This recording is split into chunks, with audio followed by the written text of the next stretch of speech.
Hello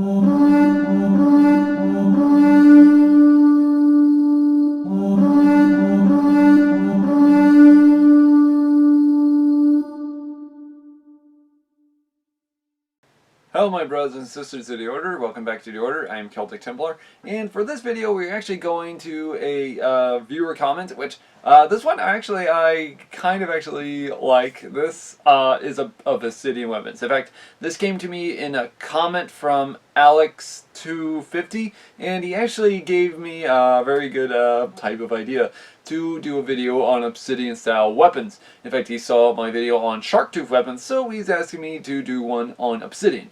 Now, this one will be somewhat easy, but also somewhat hard, because Obsidian style weapons are mainly extremely hard because they're of Neolithic origin. Now, the major part I have to put out here, before y'all start thinking that it's easy to make an Obsidian weapon, it's not. You have to do what they call knacking. Knacking is like, well, what you do with Stone Age weapons. However, Obsidian is volcanic glass, and this stuff is extremely sharp. So, before you all start thinking you're not going to get yourselves cut, you're going to be extremely surprised, because this stuff is sharper than a razor. I have to put that out there. And if you think razor sharp is sharp, this stuff, it's so sharp you can accidentally cut your aorta just by accidentally slicing your skin.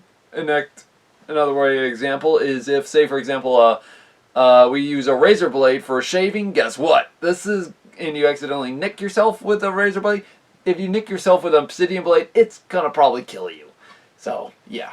Now, I have to put this out here. A type of historical type channel known as the Warriors by Terry Shepard. Terry Shepard was a former Green Beret, and he had a video on Obsidian weapons, mainly with the Aztec culture. I'll try and see if I can find it for y'all, and I'll leave it down in the description.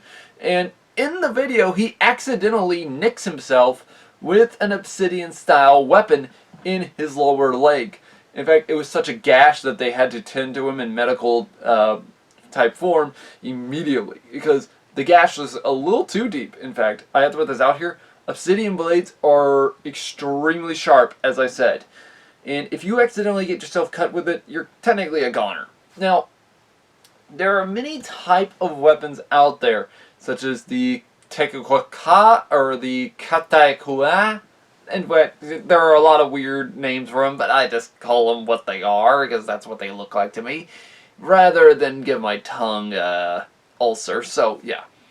Now, one of the most famous weapons in history, though, we have to understand there are different designs that are accurate in which they could look like. However, there are many people that watch the series Game of Thrones and think that the obsidian blades in the entire series are correct or workable. Not so much. Because obsidian glass, as I said, is well, glass. It's fragile. You can't just make a weapon out of pure obsidian. It doesn't work that way. In fact, it's like this. Say, for example, I took, well, an obsidian-style weapon. Now, if I took a shard of obsidian, I could easily make it into a dagger. Now, pretty much only like about, like here's a handle and such, like that long. So, that's not very long. And another thing also, an axe. Not so much. Now, small axes like this might work. Now, that's a regular stone head of a tomahawk, but you see my point. This might work with obsidian.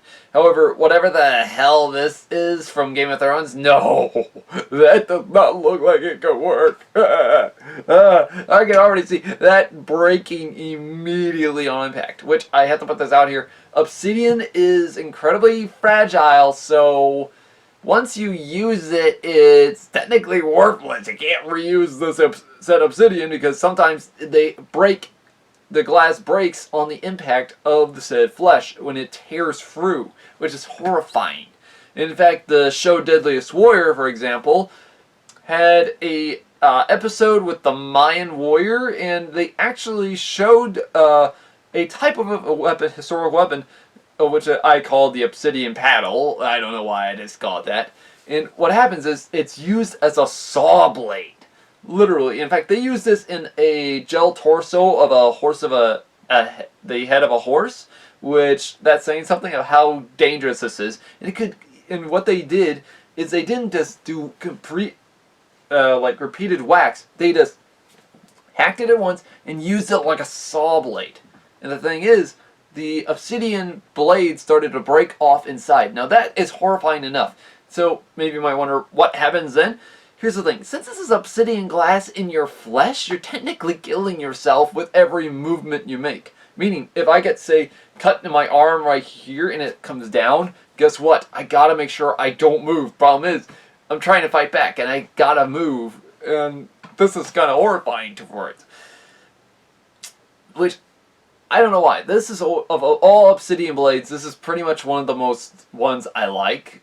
It's just horrifying. However, obsidian blades are incredibly dangerous, as far as we know. But, yeah. Now, I want to put that out here, if any of y'all start saying that all the Game of Thrones obsidian blades work, no. There are many of them that don't make sense. I had to put that out there. Now, a historical type of version of obsidian weaponry that we mostly find is of knives, which, in historical form, obsidian, actually, if none of you all know where it comes from, obsidian is volcanic glass, and wherever there are volcanic regions, such as in Central America mostly, or the Philippines, or Hawaii, or any part of the Pacific, or any region in general that had volcanic regions, we can see just obsidian glass, which are in the said region. Now, daggers were mostly of the time this plain obsidian, and what the person would have done, he might have taken a handle from an antler or something like that, so that way it could be repeatedly used. Problem is, he's going to in the process have to need a lot of antlers if he ends up losing it. So what some warriors did is they just wrapped leather around the bottom end. Problem is, it was still incredibly dangerous, and there was no guard, literally. You got to be careful when stabbing. However, what you had to do is mostly stab in the stomach region. So, yeah. That's horrifying. Now, also another thing I have to put out here, most obsidian daggers were actually used in ritual sacrifice, especially in Aztec and Mayan culture, which the Americas has a major abundance of that history in there for some reason. Though, I have to put this out here for many of y'all who don't understand how dangerous these things are. As I have to point this out here, if you accidentally nick yourself by just holding the blade in, what happens is enough pressure and the thing might break, and worse, you might get it lodged deep into your skin. So that's horrifying because I actually hear a lot of idiots accidentally doing that. In fact, I'll leave a couple of videos down below on how to properly use an obsidian blade and maybe how to make one, if any of y'all are interested. In fact, I gotta still find them. But still, obsidian blades are in generally, well, pretty much awesome. Now, the obsidian paddle, as I always call it, is probably one of my favorite weapons of Mayan culture, or Aztec culture, whichever way you want to put it. And this weapon, the way it was used, was not, as I said, not used as a repeated blowing weapon, but actually like a saw blade. Now, those different chunks of obsidian on there are meant for one major reason. When you cut into somebody, it acts like a saw blade. In fact, if any of y'all have ever held a chainsaw or a regular saw, for example, when you're cutting wood, for example, guess what? That acts the same way as this does. In fact, earlier versions of saw blades were almost like this. So, yeah, in fact, before them looking like a crossover and such, they were originally just sharp edges like that. So we could see why. Now, that's nearly identical to this.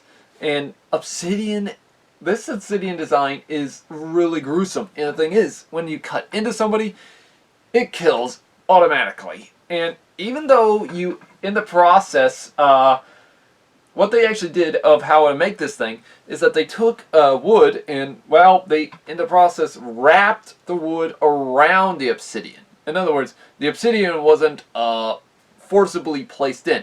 The obsidian was carefully placed in and then placed over with the said wood and glued. And in doing so, it actually made a hardened varnish, if you think about it.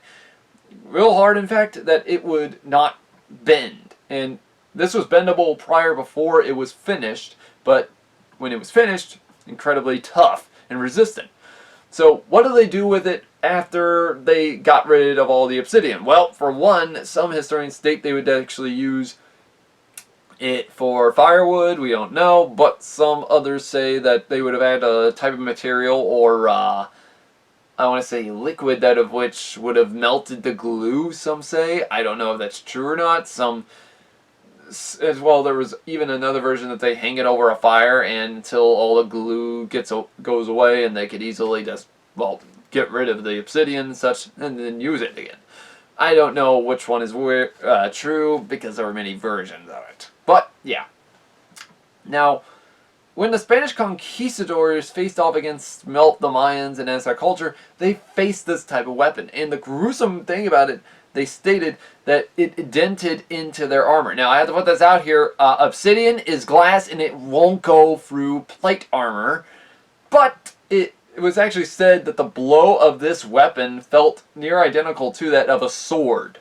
So, yeah, it has the cutting capability of a saw, but the power of a sword. That is kind of still just horrifying if you think about it. Now, I hear many people already, were there real obsidian swords, like elongated swords? No, there were no such things.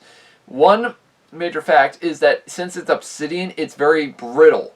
And the fact is, if you were to actually have it at a type of length, what would happen is you could easily just break it. Which was kind of why they were not made in such ways. The same with stone weapons. In fact, most Stone Age weaponry was designed to, well, be shortened or on an axe or spear, as they were supposed to be meant, unless they actually had a wooden frame holding the entire thing in place. Which actually I have seen some people make obsidian-style type swords, but not like what you know what I mean, like with a wooden frame and just obsidian blades all along the edge. Which is kind of cool. Now, I don't even know how that was even possible in the first place, but you gotta admit that is really cool to begin with. Now, I hear some people already also asking that they have obsidian-style spearheads. Yes, but not as much as you might think. In fact, obsidian-style spears were, as I said, brittle, especially with the first thrust. And sometimes they would break off in the inside and, well, pretty much kill the person. However, it's stated that when it came to hunting, Aztecs and Mayans, for example, did not use obsidian-style weapons for this purpose, but rather the, mainly, well, stone weapons, such as arrows or spearheads, rather than trust obsidian, because here's the thing, it's like, because let's imagine you're cooking a boar, for example, or a tapir or whatever, and, well, guess what happens? You end up take the one chunk that has obsidian blade and you might accidentally bite into the obsidian blade chunk of meat. Yeah, that does not sound good at all. That sounds like it would hurt. That sounds like it would hurt very much. So, yeah. Now, there is actually the major fact that it would have been used in warfare, though. But obsidian spearheads were mostly not of a, well, like a regular spearhead. They were mostly like a forward thrusting design. In other words, it was meant to break in the inside of the human body. As soon as it broke inside, what would happen is the Aztec warrior would have easily just broken the piece and pulled it out. Or pulled it out and broken it in the process, killing most of his organs in the process. Now, that is kind of horrifying to say in general. Then there is also the obsidian-style arrowheads. Yes, there were obsidian-style arrowheads. However, they weren't used that much as we learned in history. However, if you're talking about the atlatl, maybe. Now, the way this thing was made is the fact that this was meant to go into the human body, as we all know. However, arrowheads were not as rare, or pretty much were more rare than common than the atlatl spear or dart. And in doing so, pretty much we can understand that the atlatl was used as a, well, spear throwing weapon, and it could go further than the spear, twice the range of a spear in fact, and sometimes even a regular arrowhead. So we can understand the fact that if that thing in the process impales you, it's gonna hurt like hell. Now, there is another weapon I want to put out here. I don't even know how the hell this was even possible, but I think in history books when I read about this, there was called the Obsidian cage. Now, this was written down by Spanish conquistadors when they stated that a cage of obsidian would fall down upon them. That of which it was bound with, well, human hair and obsidian. Now, this sounds near identical to that of a rope or a net. Why the conquistadors called it a cage, I have no idea. But it would have dropped down on the person, and of which, well, you could pretty much guess what might happen. The obsidian blades would cut into the exposed parts of the flesh. For example, you see my shirt right now. Imagine I'm wearing a shirt of mail, and it's going this far. But when I move my arms and such, as soon as the obsidian net comes down, guess what my normal type of, well, thing I'm going to do? I'm going to lift up my arms for protection. Even if I don't have a shield. And guess what? It's going to get here. It's going to get here. Here. It's going to go around my neck. I'm going to technically die. You see my point? This is kind of the horrifying part. And that is kind of the gruesome version of obsidian. It was used as a blade-like weapon for cutting. However, for thrusting, sometimes yes. But obsidian blades were incredibly dangerous, in fact. And so dangerous still that even to this day, if you accidentally get nicked by obsidian, you're pretty much gonna die very slowly and painfully if it breaks inside your flesh. And the worst part is, obsidian has been known to cut into bone, even. Yeah, just imagine actually that of you losing your arm because of it. In fact, there have been historical medical procedures when, this is long prior before, the invention of modern medicine to get rid of headaches. What they would do is cut a hole in your head to get rid of the said, well, head pains or mind fires or whatever. I don't know what they called them, but you see my point. And this was the best way to get rid of a headache. Yeah. But still though, obsidian is extremely sharp and it can really do some damage. Now, I hear many people already. What about throwing knives? No, just no. You don't want to throw an obsidian blade. Well, that is like just begging. It's like this begging yourself to get hurt. Because if you throw an obsidian blade, and even if it hits your target, guess what? Some of it's going to break and fragment, and it might hit you in the process. Especially if someone's holding your gal or companion with a knife point, for example, and guess what? Oh, you got him in the eye? Well, now the blade also somehow got into your friend. You see how dangerous this is?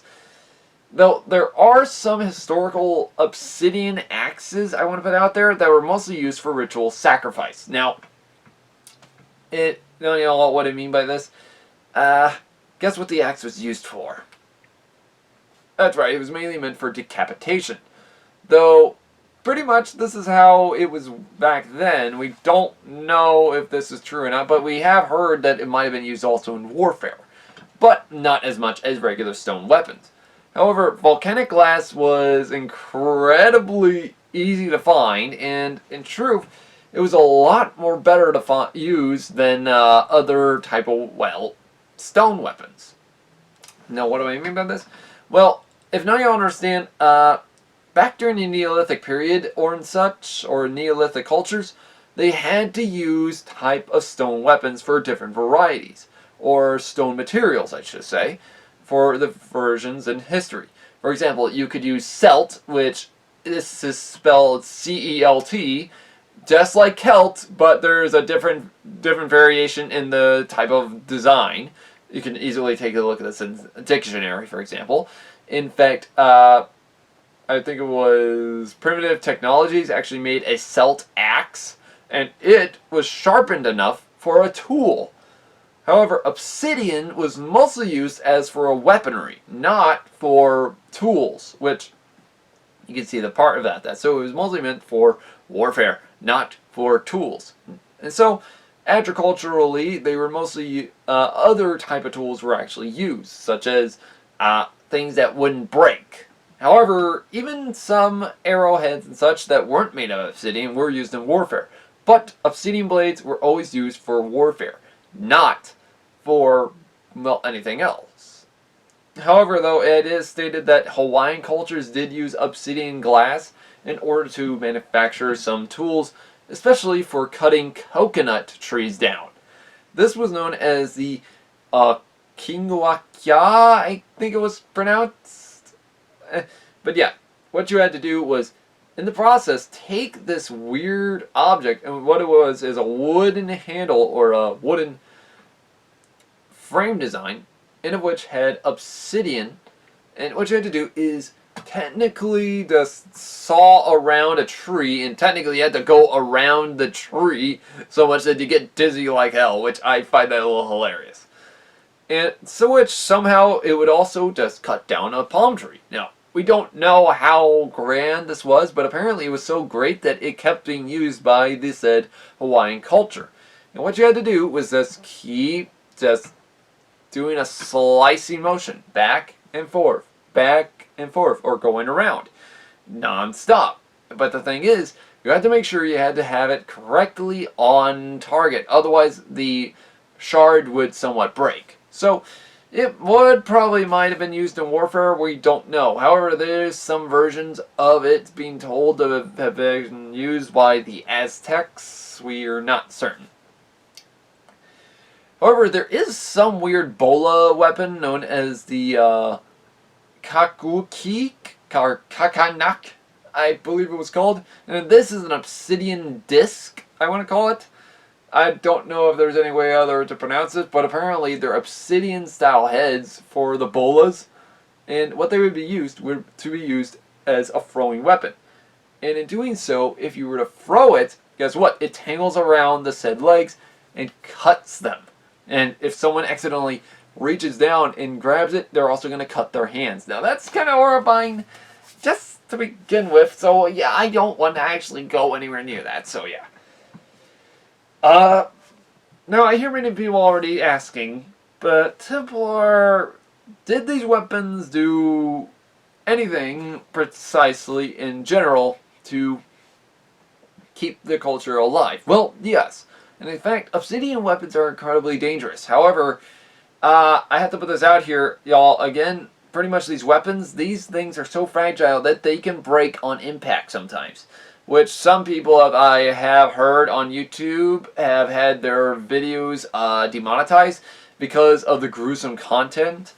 Now, not because of what they do to a gel torso, but because of what happens to them. Sometimes the shards come back and hit them, so they have to go to the hospital. So, for everyone's sakes, please be careful, y'all, when you're messing around with this, please. Because I don't want to be take responsibility for something that wasn't my fault here. Okay, anyways, guys, hopefully you like this video, like and subscribe. If y'all have any ideas from a video, let me know in the comments below. And as well, y'all, hopefully you can actually see more videos also. As well, click that bell button, that way you become notified when the next upcoming video comes on. And as well, check out our Facebook for more information. Anyways, guys, this has been Templar. Have a great day.